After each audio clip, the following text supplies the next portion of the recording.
Olá, agradecemos a oportunidade de mais uma vez estarmos aqui compartilhando esse momento desse espaço do Gotas do Evangelho. E a gente começa lembrando a passagem narrada por Lucas dos discípulos de Emaús, que andavam cabisbaixo, tristes e cabisbaixos em direção à busca de consolo.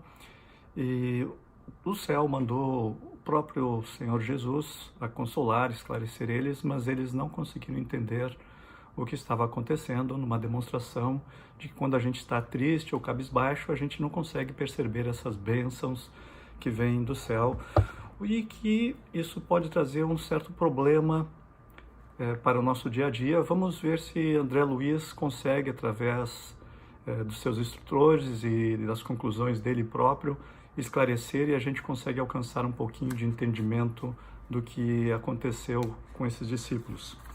E a gente começa lembrando aqui de Emmanuel e da fala de Gesiel a Abigail, no livro Paulo Estevam, quando diz: Deus opera em silêncio. E diz ainda Gesiel, no meio de uma intensa crise familiar, não nos enviaria problemas de que não necessitássemos. A natureza nos oferece problemas e seguramente esses problemas são enviados pelo Criador e nós talvez estejamos necessitando e por estarmos entristecidos talvez não estejamos percebendo o que realmente está acontecendo, qual é o processo que estamos vivendo. Mas a humanidade sempre deu saltos e saltos muito importantes nesses momentos de crise. Todas as crises da nossa história resultaram num crescimento enquanto civilização. No meio da crise é difícil da gente perceber isso, mas tendo paciência talvez a gente consiga fazer isso. Vamos trazer alguns livros aqui de André Luiz. Ontem falamos sobre o sistema imunológico e não citamos a criação dos anticorpos. E André Luiz diz assim, no capítulo 22, falando em relação à criação de anticorpos, ele começa com alimentação. Não podemos esquecer do alimento comum que garante a subsistência do corpo físico. A força mental conjuga a substância e energia na produção de recursos de apoio à existência e dos dos elementos reguladores do metabolismo. Cabe-nos contar com os fatores mentais para a sustentação de todos os agentes da vida, que se fará dessa ou daquela forma, segundo a qualidade desses mesmos ingredientes, esses da alimentação. Conforme a integridade desses princípios, resultará a integridade no poder mecânico da mente para a formação dos anticorpos na intimidade das forças componentes do sistema sanguíneo. Esse capítulo 22 ele começa de uma maneira um pouco surpreendente. Diz ele assim: é natural, imaginemos cada órgão por departamento de trabalho interdependente entre si, não obstante o caráter autônomo atribuível a cada um. Órgãos como um caráter autônomo. Semelhantes peças, no entanto, obedecem ao comando mental, sediado no cérebro, que lhes mantém a coesão e o equilíbrio por intermédio das oscilações instáveis do pensamento. No livro Os Mensageiros, Aniceto também já disse semelhante afirmação. Diz ele, Aniceto, a André Luiz: está vendo a máquina divina? Mais adiante diz: o corpo do homem é um tabernáculo e uma bênção. Todos os movimentos do corpo estão subordinados à administração da mente. Cada órgão é um departamento autônomo na esfera celular. Cada glândula é um centro de serviço ativo. Mais adiante ele vai descrever num atendimento a um enfermo: vemos aqui um irmão no momento da retirada. Repare, André, a incapacidade dele para governar as células em conflito. No livro Do Mundo Maior, André Luiz traz mais detalhes como ocorre esse controle da mente sobre os órgãos e que futuramente ele mesmo ampliará, trazendo-nos a lei do campo mental. No Mundo Maior, Calderaro nos esclarece o funcionamento da mente no capítulo Casa Mental. Ele divide essa estrutura, a manifestação da mente sobre o cérebro em 3 regiões distintas. Isso acontece também na classificação do cientista Paul MacLean, que quase 2 décadas depois chamou o cérebro, dividiu o cérebro em 3 partes. O cérebro dos mamíferos superiores, nas zonas mais corticais, dos mamíferos inferiores, e um cérebro primitivo ou cérebro reptiliano, que está em correspondência com aquilo que Calderaro antecipou através de André Luiz. Nesse mesmo livro, ele traz algumas informações para a gente entender essa relação do medo que estamos vivendo e com a desorganização da mente. Desorganiza a mente, desorganiza o cérebro e, consequentemente, trazendo um desarranjo ao comando dos órgãos vitais. Descreve o instrutor no capítulo 3, examinando 2 enfermos presentes. Ambos trazem o cérebro intoxicado espiritualmente.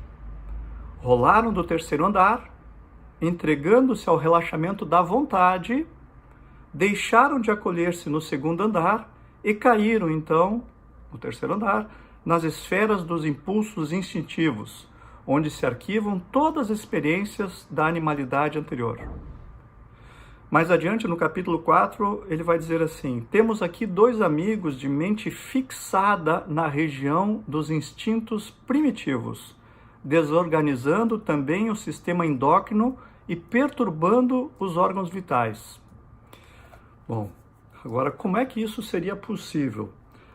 Nesse mesmo mundo maior, voltando, aliás, aos mecanismos da mediunidade, no capítulo 12, André Luiz fala sobre os reflexos condicionados. Diz assim: esse campo de experiência traz a estudo os reflexos congênitos ou incondicionados, detentores de vias nervosas próprias, como que auridos da espécie sem necessidade do córtex.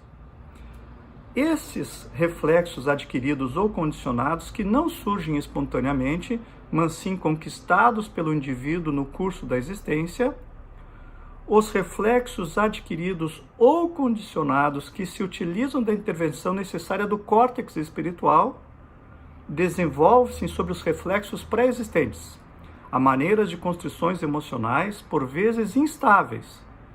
E é isso, na verdade, que nós estamos aprendendo, né? Estamos alicerçando as nossas vias nervosas. Literalmente, diga-se de passagem, né? Mas por isso, no capítulo 18, André Luiz traz assim, e aí faz sentido quando ele afirma assim, né? Começa exteriorizando a onda mental característica dos quadros terrificantes que lhe nascem do cérebro, plasmando a sua própria versão ao redor dos fatos ocorridos. Evidentemente, aqui ele está falando justamente do cérebro reptiliano.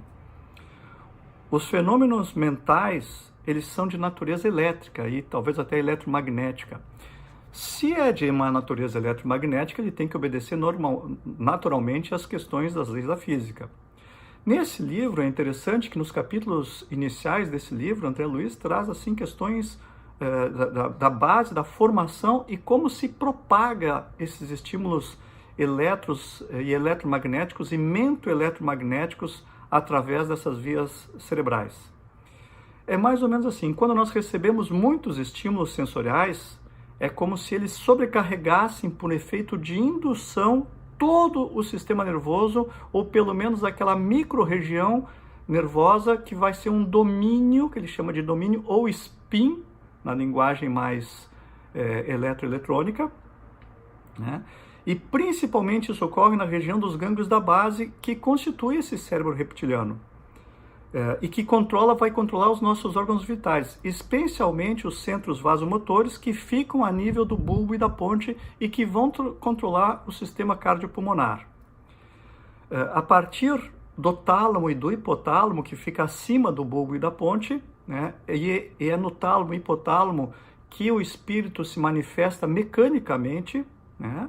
E nessas regiões peri- e subtalâmicas é que se situam também os nossos mecanismos de atenção, de medo, reatividade ao medo e mesmo fuga. É tudo nessa região subtalâmica.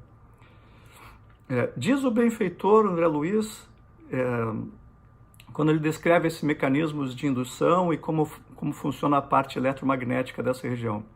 A elevação da voltagem cessa no ponto em que a linha da resistência interrompe a curva de saturação, porquanto acima dessa zona a força eletromotriz gerada é menor do que aquela necessária para sustentar o valor da corrente excitadora.